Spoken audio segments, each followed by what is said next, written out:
Glória a Deus. Isaías capítulo 6, a partir do versículo 1, depois nós vamos para Isaías 61. Eu lerei rapidamente, por ser uma palavra bastante conhecida, e por conta dos textos que estaremos passando nessa manhã. Isaías capítulo 6, a partir do versículo 1, diz assim: no ano em que morreu o rei Uzias, eu vi também ao Senhor assentado sobre um alto e sublime trono, e seu séquito enchia o templo. Serafins estavam por cima dele, cada um tinha 6 asas, com 2 cobriam os seus rostos, com 2 cobriam os seus pés, e com 2 voavam. E clamavam uns aos outros, dizendo: Santo, Santo, Santo é o Senhor dos exércitos. Toda a terra está cheia da sua glória. E os umbrais das portas se moveram, a voz do que clamava, e a casa se encheu de fumaça. Então disse eu: ai de mim, pois estou perdido, porque sou um homem de lábios impuros e habito no meio de um povo de impuros lábios, e os meus olhos viram o Rei e Senhor dos exércitos. Porém o serafim voou para mim, trazendo na sua mão, Deus te abençoe, uma brasa viva que tirara do altar com uma tenaz. E com a brasa tocou a minha boca e disse: eis que isso tocou os teus lábios, e a tua iniquidade foi tirada, e expiado o teu pecado. Depois disso ouvi a voz do Senhor que dizia: a quem enviarei? E quem há de ir por nós? Então disse eu: eis-me aqui, envia-me a mim. Então disse ele: vai e dize a este povo: ouvis de fato, e não entendeis, e vedes em verdade, mas não percebeis. Engorda o coração deste povo, faz-lhe pesado os ouvidos e fecha-lhes os olhos, para que ele não veja com seus olhos e não ouça com seus ouvidos, nem entenda com seu coração, nem se converta e seja sarado. Então disse eu: até quando, Senhor? E respondeu: até que sejam desoladas as cidades e fiquem desabitadas, sem habitantes, e as casas sem moradores, e a terra seja toda assolada. E o Senhor afaste dela os homens, e no meio da terra seja grande o desamparo. Porém ainda a 10ª parte ficará nela, e tornará a ser pastada, e como o carvalho, e como a azinheira, que depois de se desfolharem, ainda ficam firmes. Assim, a santa semente será a firmeza dela. Glória a Deus, poder sentar. Amém? Dando glória a Deus. Aleluia, queridos. Nós estamos vendo aqui essa passagem da palavra do Senhor, esse testemunho tremendo, que fala sobre a vida de um homem que estava em um território, que habitava em um território, que convivia em um território profanado. Então, um território em que seu povo tinha escolhido se afastar do Senhor.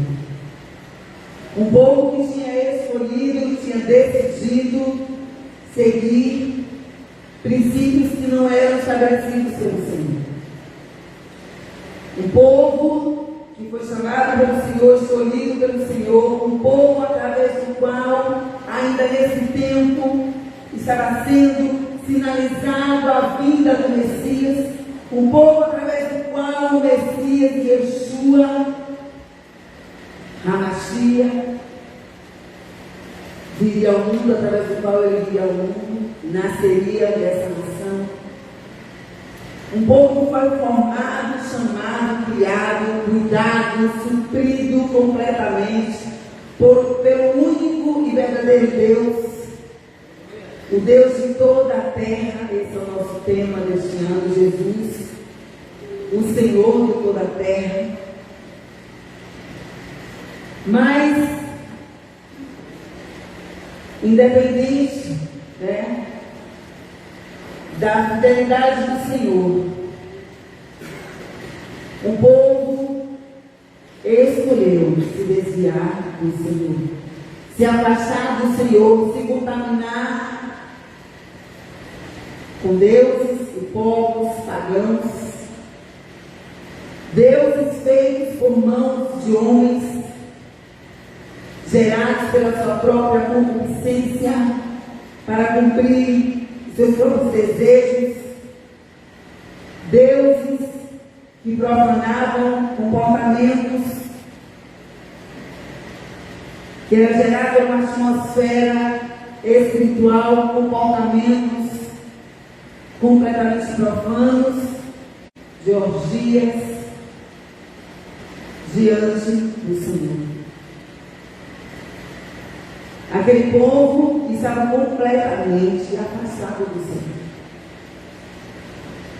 E a Bíblia fala sobre um homem, um ser humano, que mesmo estando dentro, fazendo parte desse território, esse homem teve uma experiência com Deus Todo-Poderoso. A primeira coisa que me chama a atenção no testemunho de Isaías é que mesmo estando no meio de uma grande multidão ou de um povo corrompido, a nossa decisão ela é individual. Isaías fala aqui que exatamente quando algo aconteceu e que abalou a sua estrutura emocional, foi algo que marcou a sua vida, a morte de um rei. E mesmo diante da dor, do desafio daquela pena, ele mesmo declara que naquele mesmo tempo ele viu o Senhor. E nós aprendemos com Isaías que mesmo diante de tantos desafios que temos vivido nesses tempos, nesses últimos tempos da igreja na face da terra, o Senhor está atento. O Senhor está atento. O Senhor está atento às nossas decisões e a quem nós estamos dispostos a ver, mesmo diante das circunstâncias. E Isaías diz que ele viu um alto e um sublime trono. A Bíblia diz que aquele que busca, encontra. Ao que se bate, se abre. E ao que se pede, recebe. Muito certamente Isaías estava buscando ao Senhor.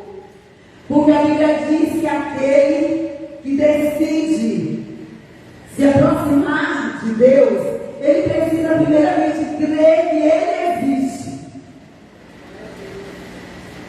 Primeiro precisa crer que Ele existe. Depois ele precisa crer também que Ele não somente existe, mas que Ele é o mantenedor, o galardeador, aquele que dará as recompensas da sua busca.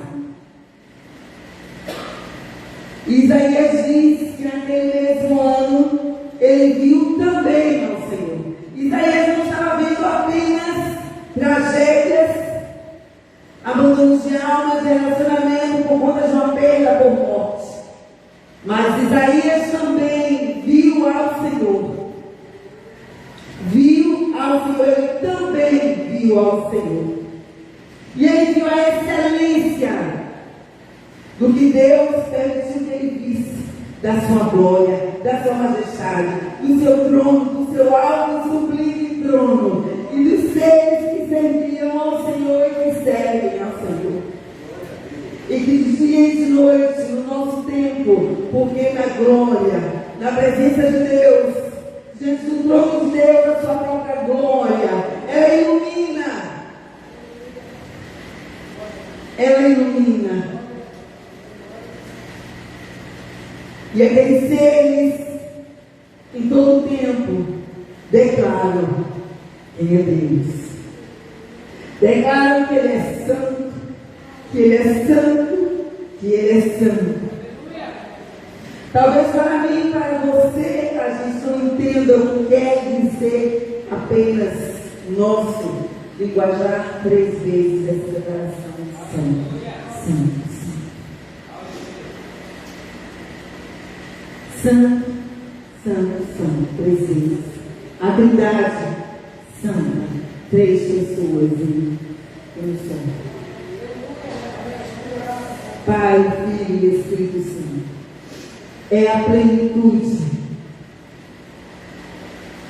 E ele disse que ele viu esses seres, e pela excelência de onde ele estava, na presença de quem ele estava, o seu pecado, ele foi declarado. O seu pecado, ele não pôde esconder, porque nenhum de nós, na presença do Senhor, temos a capacidade de esconder a verdade. E a verdade sobre a vida de Isaías veio à sua boca. A podridão do seu caráter, do seu testemunho, da sua língua, dos seus pensamentos afloraram, mas não simplesmente ficaram na sua mente. Foi expulso como um grito da sua alma. E ele disse: ai de mim! Ai de mim! Que eu vou perecer agora. Porque eu sou um homem de impuros lábios. E habito no meio de um povo de lábios impuros. E a minha vida. E eu estou na presença do Senhor dos Exércitos.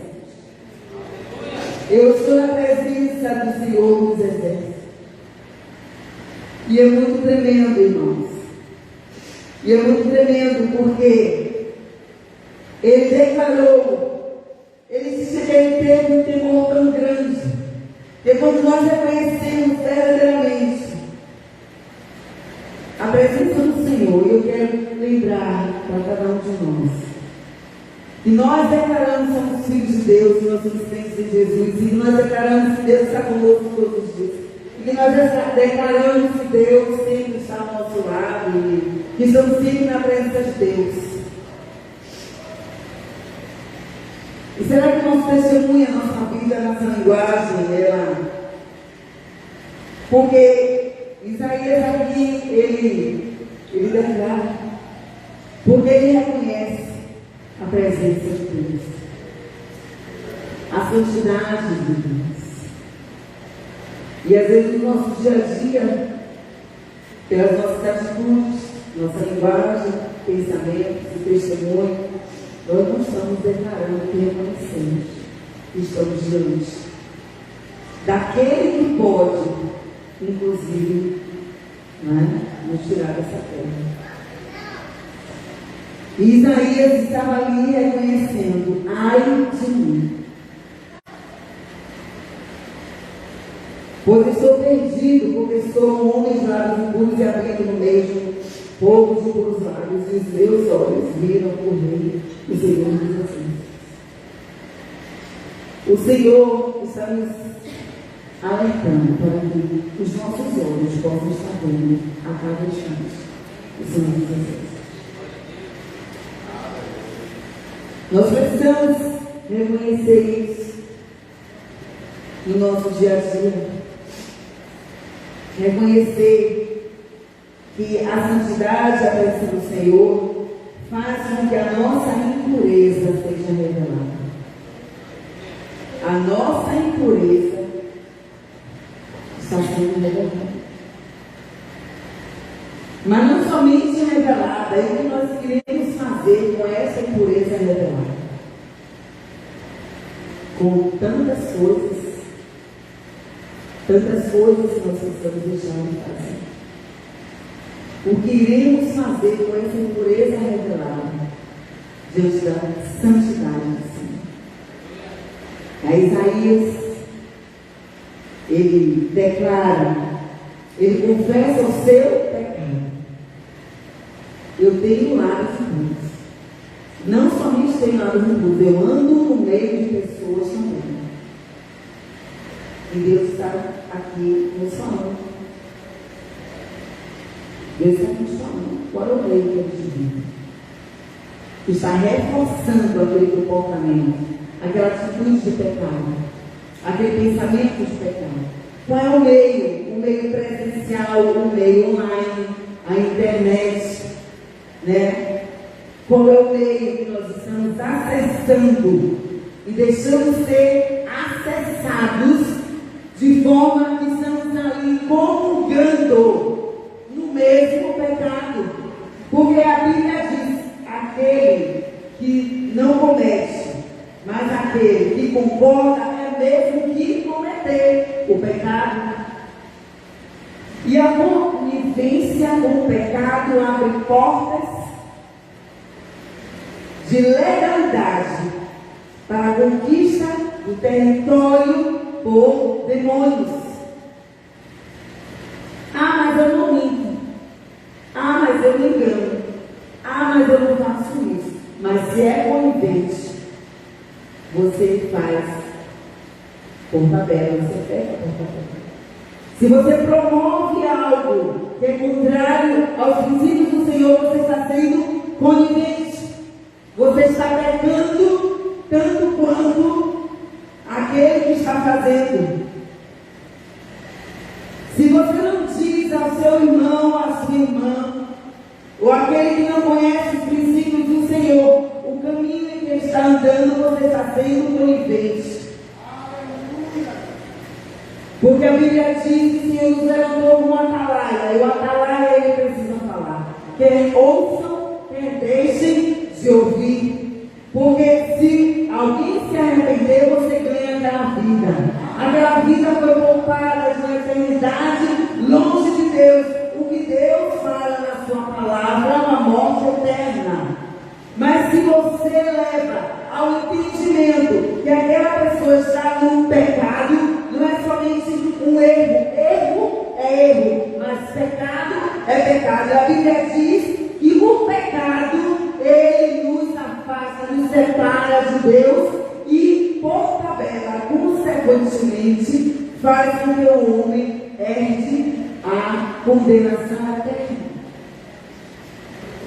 Então, você, como atalaia, você precisa dizer, você precisa falar, para que o sangue não seja cobrado das suas mãos. E aqui nós vemos Isaías falando, reconhecendo não somente o seu pecado, mas também o território em que ele estava, a companhia com quem ele andava, as mesas com que ele compartilhava, as rodas, quem sabe que ele também poderia estar sendo.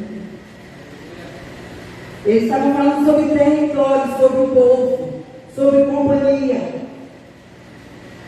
Isaías declarou, falou sobre o seu pecado e o que eu e você estamos fazendo em relação ao nosso pecado.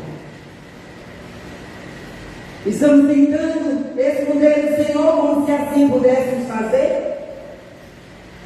Ou estamos aqui confessando diante do Senhor? E aí nós vemos a postura de quando nós confessamos ao Senhor, é porque nós já começamos a deixar que o Espírito Santo já esteja nos convencendo daquele pecado e já estamos ao passo do arrependimento. E com o arrependimento vem a mudança. E a mudança ela é evidente. A mudança ela é evidente. A mudança ela é testemunhada. Você não diz que mudou. Você vive normalmente a sua mudança. E as pessoas declaram que você mudou. As pessoas que convivem com você, ou que conviveram com você, vão dizer: tem algo diferente em você. As pessoas vão te chamar para as mesmas rodas, mas você não irá mais. E as pessoas dirão: há algo diferente em você. Glória a Deus, há algo diferente em você. E a Bíblia diz: e porém o servo enviou para mim, trazendo na sua mão a brasa viva e retirá-la do altar com uma tenaz. E com a brasa tocou a minha boca e disse: eis que isso tocou os meus lábios, e isso tocou os teus lábios, e a tua iniquidade foi tirada, e extirpado o teu pecado. Eu quero te dizer que quando nós confessamos o nosso pecado, Deus, Ele é fiel e justo para nos perdoar os pecados e nos purificar de toda injustiça, toda iniquidade. Deus, Ele já providenciou a tua libertação, amém? Deus, Ele já providenciou com Jesus Cristo de Nazaré. Então, quando nós vamos com as nossas necessidades, o Senhor já providenciou as nossas respostas. E aí nós vemos diante do testemunho de Isaías, e Deus manda, né? E ali o anjo, o serafim, ele pede a tenaz pega a brasa e vai no lugar. Vai exatamente no lugar. E Isaías, ele se submete a esse nível de libertação, de cura, porque ele desejou ser liberto. Ele desejou, ele decidiu ser liberto. Ele disse qual era o seu pecado, com verdade, com coragem. E ele se submeteu à cura de Deus. E o serafim foi exatamente no lugar. E nós precisamos deixar o Senhor tocar. Tocar no lugar. Nós precisamos deixar o Senhor tocar. Nós precisamos nos submeter ao trabalhar do Senhor. Não como a gente quer, mas como o Senhor quer, na medida. Foi necessário para a liberação de Isaías, foi necessário, irmãos, que ele fosse queimado com uma brasa. Era na sua carne.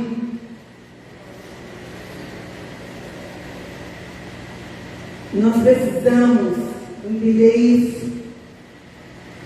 Existem níveis de libertação em nossas vidas que nós só conseguiremos no Senhor, se o Senhor nos tocar com fogo. Com fogo da palavra, fala ao Senhor, com fogo da palavra, com fogo do jejum, com fogo da oração, com o fogo da dedicação, com o fogo da renúncia. Mas ele também te diz: olha, quando passares pelo fogo, ele não te queimará, será o necessário. É para a tua cura, é para a tua libertação. E Isaías ali não escolheu: eu vou ser liberto dessa forma, eu vou ser liberto daquela forma, eu vou ser liberto daqui. Não. Ele confessou e ali mesmo ele se expôs e se submeteu ao que Deus achava que era melhor para ele. Deus sabe de você. Deus sabe do seu irmão. Deus é Deus que trata individualmente. A forma que Deus trata no nível de libertação do seu irmão não é o mesmo que você. O seu não é o mesmo que o outro irmão. Ele cuida com amor. Ele cuida com verdade. E ele deseja que haja profundidade. declarou, e com a brasa tocou a minha boca e disse: eis que isso tocou os teus lábios, e a tua iniquidade foi tirada, e expiado o teu pecado. Queridos, eu quero te dizer que Jesus, ele fez isso na cruz do Calvário. Amém? Jesus, ele já fez isso na cruz do Calvário. Ele já pagou o preço da sua libertação. O pior da sua libertação, Jesus já fez. Ele se entregou e morreu para que você não morresse nesse seu pecado, para que eu não morresse no meu pecado. Jesus morreu para que nós tivéssemos vida. E ele, na cruz do Calvário, ele declara sobre a sua e sobre a minha vida: a tua iniquidade foi tirada e expiado o teu pecado. Foi expiado. Jesus, ele derramou todo o seu sangue naquele altar, naquele lugar levantado. O altar foi um lugar levantado, mas foi uma cruz. Foi uma cruz onde não tinha aparente motivo para ele estar ali, porque como os próprios contemporâneos declaravam, que mal ele fez.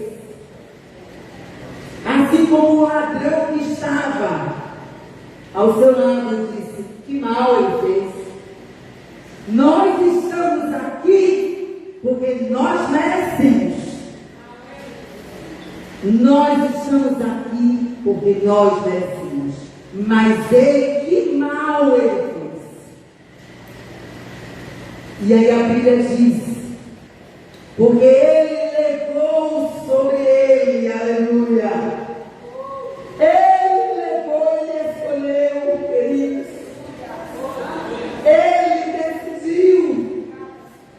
Ele decidiu levar. Ele decidiu morrer. Ele decidiu se entregar. Ele foi espontânea, livre, espontânea vontade. Ele levou sobre ele todas as nossas culpas, pecados, enfermidades. E o castigo dele hoje nos traz paz. Você tem uma paz que ninguém entende. Você tem uma paz que a sua família não entende. Você tem uma paz que às vezes seu cônjuge não entende, seus colegas de trabalho não entendem. Você tem uma paz que excede qualquer entendimento. O castigo que nos traz, não é que nos trouxe nem nos trará. O castigo que nos traz é tempo presente. É tempo presente. Quando nós estamos em Cristo, nós estamos permanentemente em paz. Permanentemente em paz, o castigo que nos traz a paz estava sobre ele, e pelas suas pisaduras, e pelas suas chicoteadas, e pela delaceração, e pela delaceração daquele corpo, pelas lâminas que cortaram o corpo de Jesus, nós somos curados, nós somos perdoados, nós somos lavados, justificados.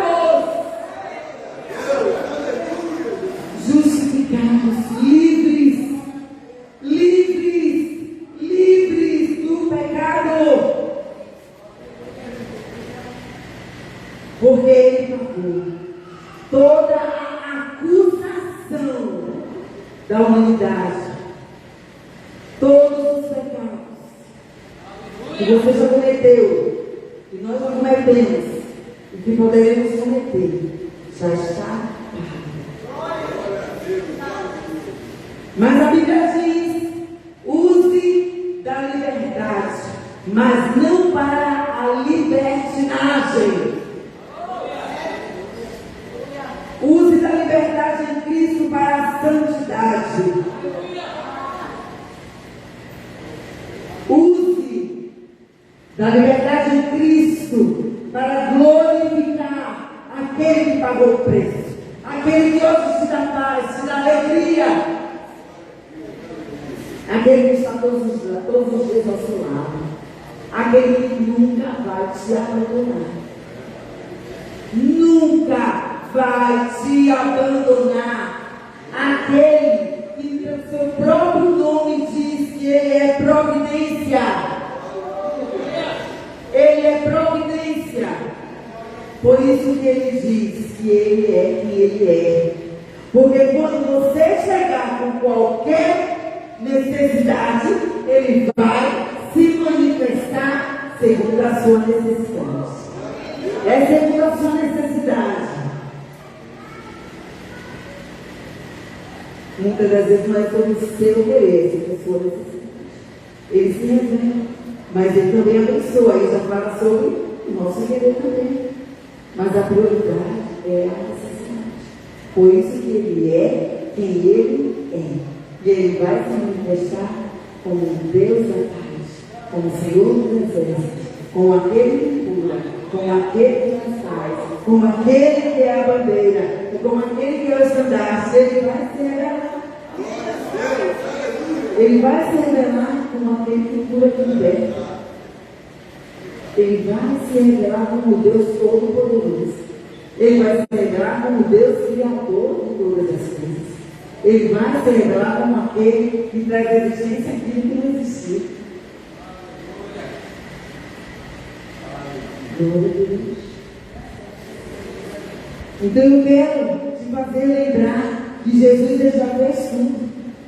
A tua iniquidade ela foi tirada e expiado o teu pecado. Quando você estiver diante da tentação e pecado, você vai lembrar que Jesus derramou o seu sangue, o sangue dele, para que você não precisasse pecar. Você hoje é livre. Antes nós éramos escravos, nós pecávamos sem saber que estávamos pecando. Mas hoje nós somos livres no Senhor. Temos o Espírito Santo de Deus que nos avisa, que nos convence que isso é pecado. Você não precisa pecar. E aí Paulo vem e diz: filhinhos, não pequeis. Por quê? Existe possibilidade de você não pecar. Mas se por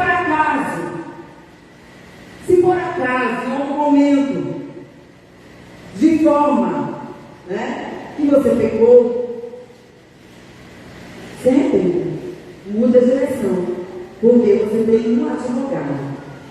E ele viu tudo. Ele sabe de tudo.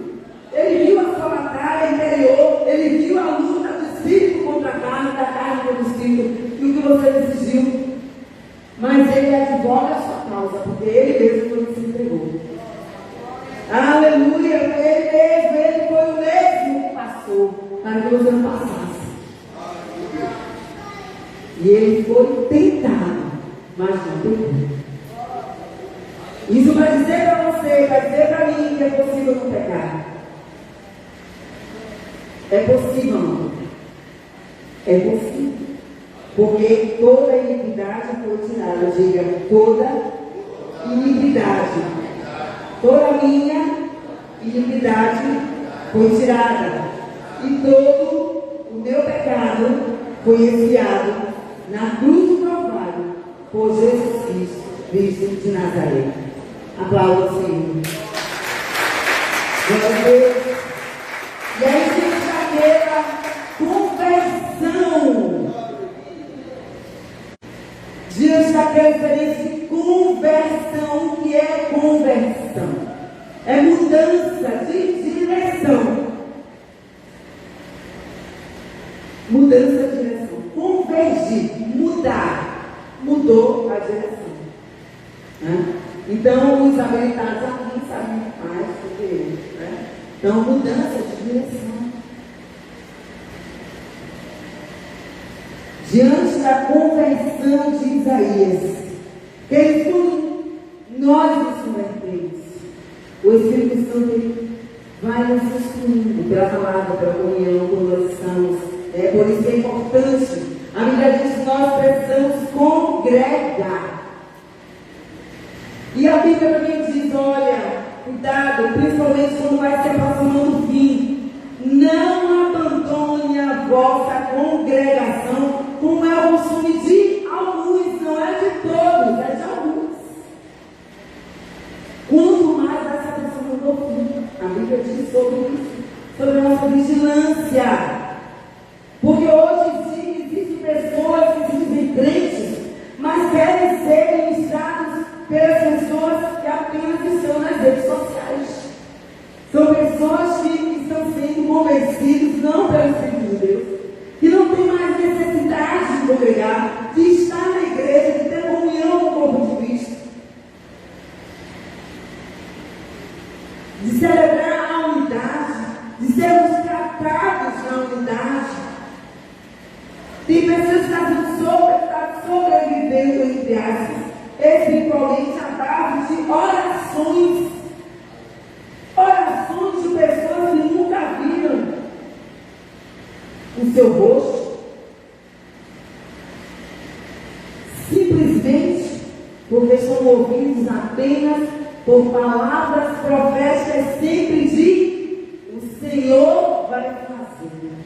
O Senhor vai te abençoar, vai te prosperar, sempre que Deus realmente é Deus fazendo todas as coisas. Mas existe também o humilhai-vos debaixo da porta de João do Senhor. Sujeitai-vos, orai para os vossos pastores. Quão bom e quão suave é que os irmãos vivam em união. Quando vocês estiverem na ceia do Senhor, os mais velhos ensinem aos mais novos. Entrai pelas portas com cânticos. Trazei a sua oferta, seus dízimos. Celebrai as festas. Estai atento às trombetas para o ajuntamento. Isso tudo são doutrinas bíblicas. Estão aqui. Mas tem pessoas que estão deixando de estar na congregação, estão sendo ministradas apenas pelo YouTube, Instagram, reels, áudios de oração. Irmãos, poderá chegar o tempo, se é que não já chegou, né? Se é que não já chegou, de que tudo isso poderá ser usado como estratégia no seu ministério, mas a comunhão você precisa manter. Seja comunhão presencial, seja comunhão por telefone, seja comunhão online, precisará ser mantido. Porque Jesus ele falou algo muito sério. As portas do inferno, elas não prevalecem contra a igreja. Amém? A igreja é o corpo de Cristo. Você sozinho não é a igreja. É o corpo. Então tem que ter comunhão. Tem que ter unidade. Tem que ter algum nível de presença. Tem que ter. Então possa ser que nós já vivemos isso na pandemia, que os nossos cultos eram, né, online. E se acontecer novamente? Como será isso? Nós precisamos andar também dentro da necessidade, na visão do reino dos princípios, andar também, né? entendendo e discernindo os tempos das coisas, irmãos. Porque a porta de algum tempo pode fechar, mas as portas do inferno nunca prevalecerão contra a igreja. Isso aqui é templo. Deus nos chama para congregar no templo, né? E onde a liderança, né, nos desafiar está. Estamos juntos. Mas se a porta do templo fecha, a igreja vive. A igreja vive. A igreja vive, amém? Ela continua viva. E Deus dá outras estratégias. E quando acharam que iriam matar a igreja cresceu. Quando aqueles primeiros da fé, que começaram a ver os judeus, começaram a ser perseguidos, porque criam em Jesus, aqueles que começaram a crer em Jesus, começaram a ser perseguidos. E os romanos acharam que iriam matar a igreja de Cristo. Foi quando a igreja mais cresceu, porque ela se multiplicou. Ela andava em unidade, ela andava perseverando, ela andava no templo. Glória a Deus. Né? Mas ela andava também nas casas. Ela se reunia nas casas. Glória a Deus, o Senhor ia multiplicando. E diante da conversão de Isaías, algo pulsou no seu coração.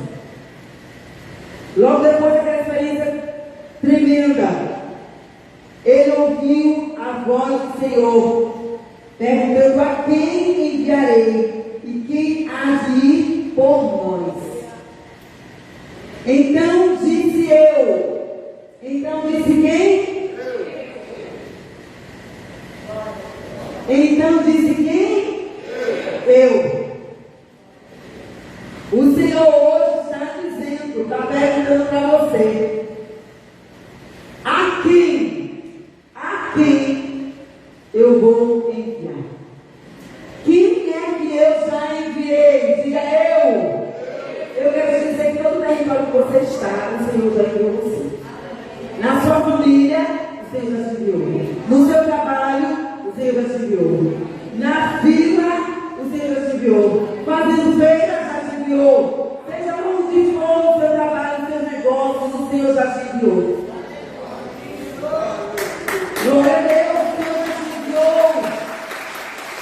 Agora você precisa ter a consciência de que o Senhor te enviou. A quem enviarei quem há de ir por nós. Querido, você está indo onde o Senhor te colocou, você não está indo para cumprir o propósito do seu interesse. Você não veio a essa terra para cumprir o propósito do seu interesse. Você veio a essa terra para cumprir uma visão e uma missão. A visão é a salvação de toda a humanidade. A missão é restaurar, resgatar vidas, famílias e nações para Yeshua. Essa é a visão de Deus. Salvação. Salvação de quem? De seus filhos. De todos aqueles que ele criou. Mas nem todos entendem que ele é Pai e que não faz acessão de pessoas. Nós precisamos mais do que nunca entender isso, queridos. Deus vai te usar. Deixe Deus te usar, porque Deus está ávido. Deus está procurando adoradores, não é somente estar cantando, louvando. Não é isso, adoração é relacionamento, é disposição para fazer aquilo que ele quer fazer. Deus está procurando pessoas com quem ele possa contar para fazer o que precisa.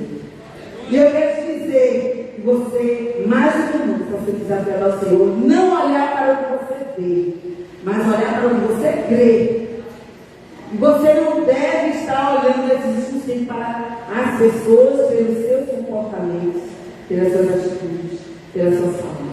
Olhe para o coração, olhe para a alma, olhe que é alguém a quem Deus ama, independente do que faça.